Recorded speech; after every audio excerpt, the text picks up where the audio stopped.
सभी पत्रकार बंधुओं को नमस्कार। आज एक बहुत ही बड़े और गंभीर मामले का खुलासा मैं आपके सामने करने जा रहा हूं और यह मामला किसी सामान्य व्यक्ति के विरुद्ध नहीं है। यह मामला केंद्र की मोदी सरकार के द्वारा दिल्ली के अंदर बनाए गए एक भ्रष्ट एलजी के खिलाफ है और कितना बड़ा भ्रष्टाचार उसने किया है इसका एक एक करके खुलासा आज आपके सामने करूंगा। और यह भ्रष्टाचार उस वक्त किया है एलजी ने जब वो केवीआईसी के अध्यक्ष थे, जब वो खादी के अध्यक्ष थे।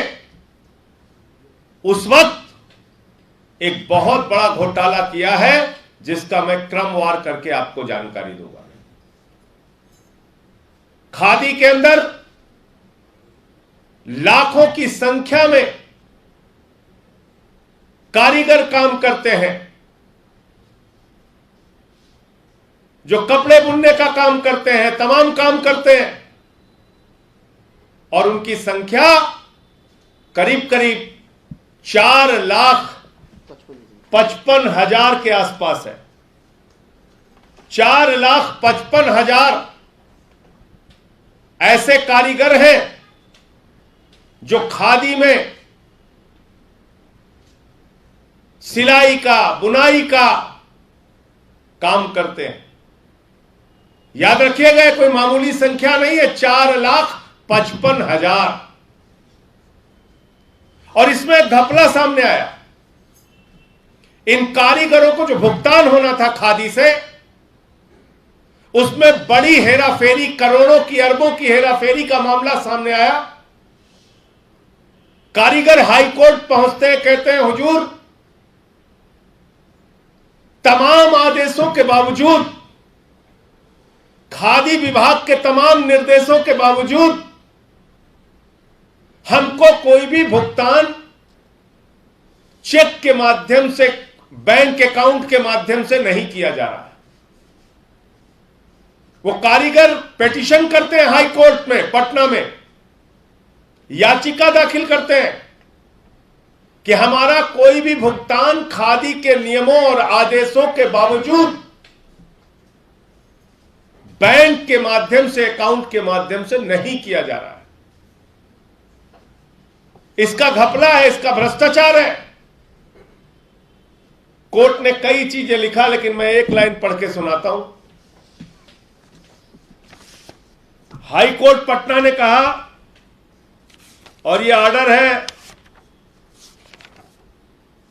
2016 का। हाई कोर्ट पटना ने कहा, there would be no payment in cash. This would not only apply to this cooperative but all other similar cooperatives working under KVIC. Upon KVIC being satisfied with the accounts, it may take decisions for disbursement of further MDA.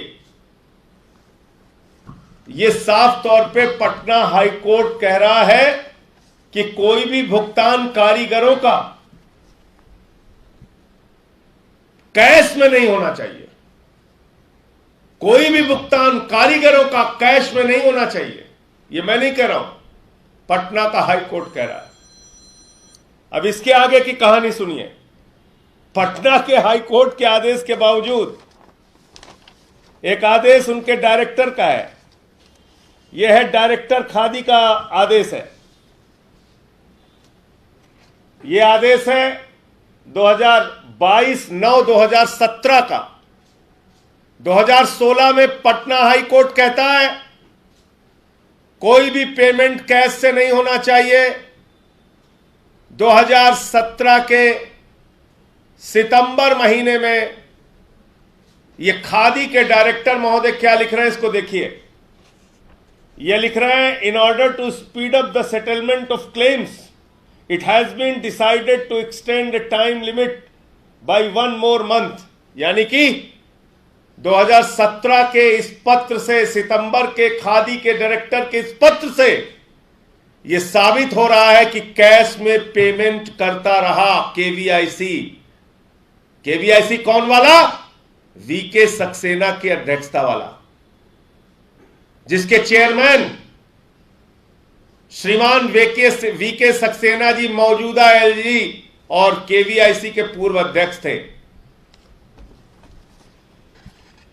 इसके बाद यही नहीं रुका मामला। यह है राजेंद्र प्रताप गुप्ता जी। यह आम आदमी पार्टी के सदस्य नहीं है, यह आम आदमी पार्टी से इनका कोई लेना देना नहीं है। यह राजेंद्र प्रताप गुप्ता जी खादी कमीशन के सदस्य थे, खादी कमीशन के सम्मानीय सदस्य थे। इन्होंने एक ट्वीट किया 25 सितंबर 2017 को, और इस ट्वीट में क्या लिखा? I got complaint how KVIC India is breaching court orders and making cash payments, complete disregard for cashless. ये साफ तौर पे मैं नहीं कह रहा हूं, ये खादी के मेंबर, सम्मानीय मेंबर, कमीशन के सम्मानीय सदस्य राजेंद्र प्रताप गुप्ता जी कह रहे हैं कि कोर्ट के आदेशों की अवहेलना हो रही है, खुलेआम उल्लंघन हो रहा है और कैश में पेमेंट किया जा रहा है। अब सबसे चौंकाने वाला तथ्य आपके सामने रखने जा रहा हूं। अब आप ये पूछेंगे कि कैश में पेमेंट हुआ, वीके सक्सेना जी ये घोटाला घपला करते रहे, ये अरबों खरबों की लूट करते रहे, तो कैसे करते रहे, कितना अमाउंट है उसका? ये संख्या आप जानेंगे तो आप हैरान हो जाएंगे। 4,55,000 में से मात्र 1,93,598 कारीगरों का अकाउंट खोला गया। 1,93,598 कारीगरों का अकाउंट खोला गया। 2.5 लाख से अधिक कारीगरों का अकाउंट खोला ही नहीं गया। 2.5 लाख से अधिक एम्प्लॉई भूत एम्प्लॉई थे, भूत कर्मचारी थे, घोस्ट एम्प्लॉई थे। 2.5 लाख से अधिक कर्मचारियों का आता पता नहीं, वो कहां थे, कौन थे, कैसे उनके नाम पे पेमेंट हुआ, कैसे अरबों खरबों रुपए वीके सक्सेना ने हेर फेर कर लिया, इसका कोई अंदाजा नहीं। 2.5 लाख से अधिक कर्मचारी, लगभग 2,62,000 कर्मचारियों का पैसा डकार लिया गया, खा लिया गया। किसके द्वारा? वीके सक्सेना, जो उस समय के केवीआईसी के अध्यक्ष थे और मौजूदा एलजी हैं दिल्ली के। इतना बड़ा भ्रष्टाचार, और इसकी सेंट्रल विजिलेंस कमीशन से जांच हुई। सेंट्रल विजिलेंस कमीशन की ऑब्जर्वेशन मैं आपके सामने पढ़ने जा रहा हूं, इसको ध्यान से देखिएगा।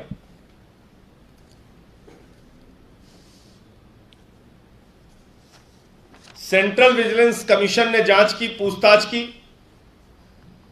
बोला भाई that there were complaints that ghost artisans were present in the system as payments in cash worth crores were disbursed to unidentified persons without maintaining any proper record. तो जब सेंट्रल विजिलेंस कमीशन ने जांच की तो उन्होंने देखा कि जिस अकाउंट में 2-3 लाख रुपए है, वहां पे 3 करोड़ का चेक काट दिया गया। जिस अकाउंट में 2-3 लाख रुपए है, वहां 3 करोड़ रुपए का चेक काट दिया गया। आनन फानन में बोले जांच शुरू हो गई है, चलो चेक काटो, इसके नाम, उसके नाम, राम के नाम, रहीम के नाम, किसी के नाम काट को चेक बराबर करो। सेंट्रल विजिलेंस कमीशन ने कहा भाई तुम्हारे अकाउंट में ही 2-3 लाख रुपए थे, तुमने 3 करोड़ का चेक कैसे काट दिया? बोले साहब काट दिया, पोस्ट डेटेड चेक काट दिया। बोले अच्छा काट दिया, कोई बात नहीं, जरा वो चेक तो दिखाओ किससे काटा है चेक। अब आगे मजेदार कहानी सुनिए, वो लाइन दिखाइए आप। तो जब सेंट्रल विजिलेंस कमीशन ने कहा कि भैया चेक तो दिखाओ, तो वो कहते हैं interestingly the record related to issue of cheques were destroyed with malified intentions and the officials told that checks were destroyed due to चाय गिरने से चेक बर्बाद हो गया। कह लगे जरा चेक दिखा दो, किस चेक से पेमेंट किया आपने 3 करोड़ रुपए का। 3 लाख जब अकाउंट में था तो 3 करोड़ का चेक कैसे काट दिया तुमने? कहने लगे साहब चेक काटा तो था। बोले अच्छा चेक दिखा दो कहां काटा था। तो कहने लगे वो चाय गिर गई, बर्बाद हो गया। ये सेंट्रल विजिलेंस कमीशन कह रहा है, मैं नहीं कह रहा हूं। किसके बारे में कह रहा है? वीके सक्सेना के विभाग केवीआईसी के अध्यक्ष रहते हुए यह बात वो कह रहा है। और एक मजेदार मामला है, 23 करोड़ रुपए का गेस्ट हाउस बनाने के लिए ये लोग फ्लैट खरीदने जा रहे थे। तो 6 मार्च 2018 को जब ये फ्लैट खरीदने की योजना बनाई गई, 23 करोड़ का फ्लैट, तो इसमें राजेंद्र प्रताप गुप्ता जो मेंबर थे, भले आदमी थे भाई, वो तो काफी ऑब्जेक्शन किए हुए। उन्होंने कहा भाई केवीआईसी की हालत खराब है, हमारे पास पहले से भी गेस्ट हाउस है, तो आप ये 23 करोड़ का गेस्ट हाउस, ये फ्लैट क्यों खरीदने जा रहे हैं दिल्ली के अंदर?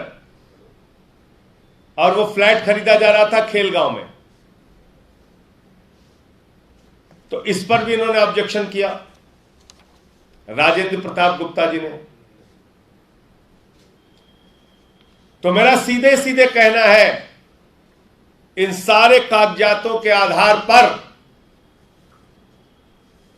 कि दिल्ली के एलजी वीके सक्सेना एक महाभ्रष्ट, बेईमान और नंबर 1 के भ्रष्ट व्यक्ति है।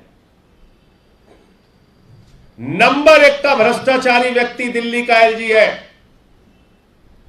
ऐसा भ्रष्टाचारी व्यक्ति जो केवीआईसी का अध्यक्ष रहते हुए 2.5 लाख कर्मचारियों का पैसा खा जाता है, ऐसा भ्रष्ट व्यक्ति जो 2.5 लाख कर्मचारियों का अरबों खरबों रुपए डकार जाता है, ऐसा भ्रष्ट व्यक्ति जो खादी जैसी पवित्र संस्था को अपने लूट का अड्डा बना देता है, ऐसे भ्रष्टाचारी व्यक्ति को नरेंद्र मोदी जी आप बताइए, आपने दिल्ली का एलजी क्यों बनाया?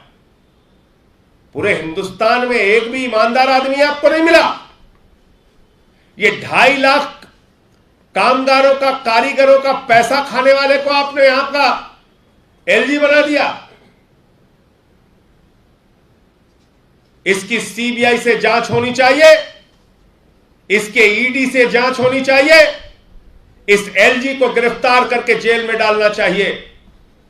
अगर जरा से भी ईमानदारी मोदी सरकार में है तो ऐसे महाभ्रष्ट एलजी की, जिसने 2.5 लाख कारीगरों का पैसा डकारने का काम किया है, उनके इंसेंटिव्स डकारने का काम किया है, उसमें लूट और भ्रष्टाचार करने का काम किया है, ऐसे महाभ्रष्ट व्यक्ति को तत्काल हटाकर इसकी गिरफ्तारी करके इसके खिलाफ सीबीआई और ईडी की जांच करानी चाहिए। इसका भ्रष्टाचार खोलो तो नोटिस भेजता है, नोटिस दीजिए। ये नोटिस भेज रहा है। वीके सक्सेना को मैं कहना चाहता हूं, भारत का संविधान मुझे सच बोलने का अधिकार देता है। देश के सर्वोच्च सदन का सदस्य होने के नाते मुझे सच बोलने का अधिकार है। किसी चोर भ्रष्ट व्यक्ति के नोटिस भेजने से मैं रुकने और डरने वाला नहीं हूं, और ऐसी नोटिसेस को 10 बार फाड़ के मैं फेंकता हूं। ऐसी नोटिसेस को 10 बार फाड़ के मैं फेंकता हूं। तुम अगर ये सोचते हो कि तुम भ्रष्टाचार करोगे, लूट करोगे और तुम्हारे इन भ्रष्टाचारों को इन नोटिसों के नीचे दबा लोगे, ये संभव नहीं है। भारत का संविधान मुझे सच बोलने का अधिकार देता है। मैं देश के सर्वोच्च सदन का सदस्य हूं और तुम्हारे एक एक घोटाले वीके सक्सेना खोलूंगा। और याद रखना, आज राजनिवास के हैंडल से जवाब मत देना। राजनिवास तुम्हारा हैंडल नहीं है। राजनिवास उपराज्यपाल का ऑफिशियल हैंडल है। वीके सक्सेना के हैंडल से जवाब देना इन भ्रष्टाचारों का। 2.5 लाख कर्मचारियों का अरबों खरबों रुपए लूट कर कहां रखा है वीके सक्सेना ने, बताओ। सीबीआई से, ईडी से इनकी जांच कराओ और ऐसे भ्रष्ट व्यक्ति को हटाकर जेल के अंदर डालो। यह हमारी मांग है और आपके कोई प्रश्न हो तो आप पूछ सकते हैं। संजय जी, 2.5 लाख की आप बात कर रहे हैं, ये कर्मचारी थे और उनका जो अमाउंट था वो कैश दिया गया, या ये कोई लोग एग्जिट ही नहीं करते थे, पैसा गया? सेंट्रल विजिलेंस कमीशन कह रहा है वो एग्जिस्ट ही नहीं करते थे। भाई आप बताइए, उनके बैंक अकाउंट में 2 लाख रुपए है, 3 लाख रुपए है। जब जांच शुरू हुई तो 3 करोड़ का फर्जी लोगों के नाम पे चेक काट दिया गया। जब उन्होंने कहा भाई ये जब 2 लाख रुपए बैंक अकाउंट में है तो 3 करोड़ का चेक कैसे काटा है तुमने, तो कहने लगे नहीं नहीं साहब, चेक हमने काटा था, पोस्ट डेटेड चेक काट दिया था। तो बोले अच्छा ठीक है, चलो कोई बात नहीं, चेक काटा था तो चेक दिखा दो। तो कहने लगे वो चेक जो है वो बर्बाद हो गया, उस पर तो चाय गिर गई। आप मुझे बताइए, क्या इस प्रकार से खुलेआम भ्रष्टाचार किया गया ये तो? और मैं आपको बता दूं, एक कर्मचारियों का, इनके कामगारों का एक संगठन है, उसकी कंप्लेंट निकालिए। ये भी एक कंप्लेंट की गई है। हाँ, ये कंप्लेंट एक सज्जन है नरेंद्र सिंह राठौर, ये चेयरमैन है राजस्थान खादी कामगार संघर्ष समिति के। इन्होंने एक कंप्लेंट की है वर्ष 2018 में, और इनकी कंप्लेंट में साफ तौर पे लिखा है कि सर, एज पर khadi certification rules, those institutions not making payments of MDA and wages of the artisans through banks, their certificates must be suspended immediately।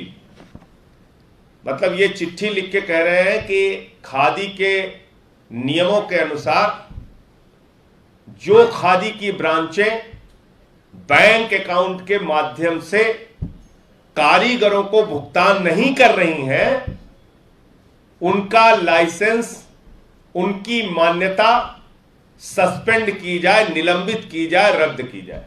नहीं, ये खादी के डायरेक्टर का ऑर्डर है। ये इस बात का प्रमाण है कि कैश पेमेंट हो रहा है। मैं आपको यह बताने की कोशिश कर रहा हूं, जब कोर्ट का ऑर्डर है, जब खादी विभाग का नियम है, तो कोर्ट कैसे आप अपनी तरफ से कैसे आप ऑर्डर कर सकते हैं कि 1 महीने तक और कैश पेमेंट चलता रहेगा? मैं ये बताने की कोशिश आपको कर रहा हूं। इससे ये प्रमाण होता है। ये डायरेक्टर खादी है और ये चिट्ठी जारी हुई है 22/9/2017 को। ये चिट्ठी जारी हुई है। इसका मतलब ये साबित होता है कि कैश में पेमेंट हो रहा था। तो कैसे हो रहा था? तो कैश में पेमेंट भूतों को हो रहा था, कर्मचारी थे नहीं, पैसा वीके सक्सेना जी के घर में जा रहा था।